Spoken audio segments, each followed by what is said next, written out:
Yo, what up? It's B-Cide here. And over the years, I've been asked a lot of questions about my music. People ask me who I make my music for. And honestly, the answer has never changed.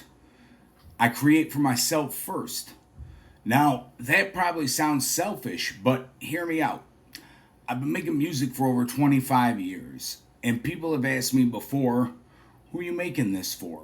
And the answer's always been the same. It's me. I know I've never sat down and asked, what kind of song is everybody gonna like? I've always asked, what do I honestly want to say? And that's the difference. You know, I think I think some people create backwards. They spend all their time trying to figure out what everybody else wants. What's trending, what's popular, what's going to go get clicks for you, what's going to go make money fast, And before they know it, they have completely lost themselves.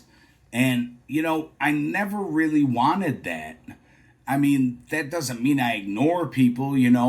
I've had people ask me to make songs before. As a matter of fact, WWE Hall of Famer Rikishi once asked me to write a song about the Samoan dynasty. And I loved that idea. Not because I thought it would make me famous, but because I always loved wrestling. It was still me. It still sounded like B-Side. And I think that's the key because I've experimented over the years, different sounds, different production, different ideas, but I was never trying to become somebody else. I was just exploring different parts of myself. And that's the difference. People ask me sometimes, how do you know when something is really B-side? And honestly, I just know. It's a feeling. There's something inside me that says, "Oh yeah, that's definitely it." It's really hard to explain, but every creator probably knows exactly what I'm talking about.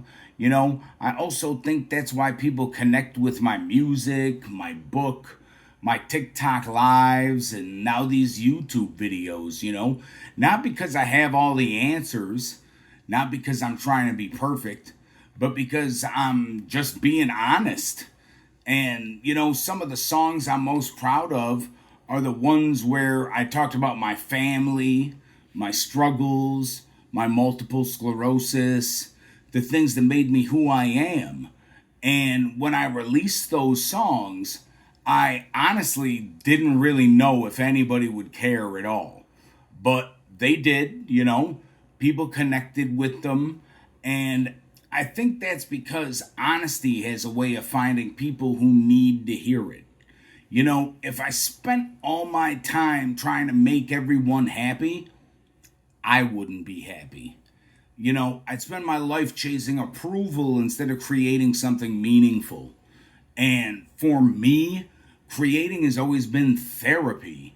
It's how I process life. It's how I get things off my chest. It's how I make sense of the world. Nobody can tell me my experience is wrong. They can like my music, they can dislike it, but they can't tell me my story isn't mine. And that's an incredible feeling. Sometimes people ask me, if nobody ever heard another one of your songs or watched another one of your videos, would you still create? And the answer is absolutely. Because I was creating long before people were actually paying attention to what I was doing. And I'd still be creating if nobody was paying attention. That's just who I am. If a young artist asks me whether they should make what people want or make what they love, I would definitely tell them make what they love. Sure, you might be quick to make money chasing trends, but trends change, algorithms change, popularity changes. And if your entire identity depends on what's popular, what happens when popularity changes? You know, I'd rather build something that's honest because honesty lasts longer than trends. And here's the funny thing: the more I've created for myself, the more I've found people who think like I do. I didn't build a community by trying to please everyone. I built it by trying to be myself.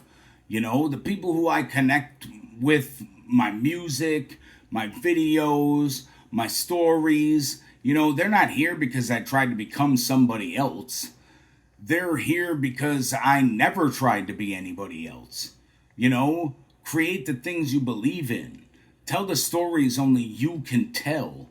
Because somewhere out there, someone is waiting to hear exactly what only you can create. Stay strong. Stay wicked. It's B-Cide. If you want to, and you want to promote B-Cide, and you want to promote the whole movement, check out 55strong.cc. Sign up for the street team. I will personally send you flyers in the mail, and we can try and get this thing out to as many people as possible. All right, y'all. Peace out.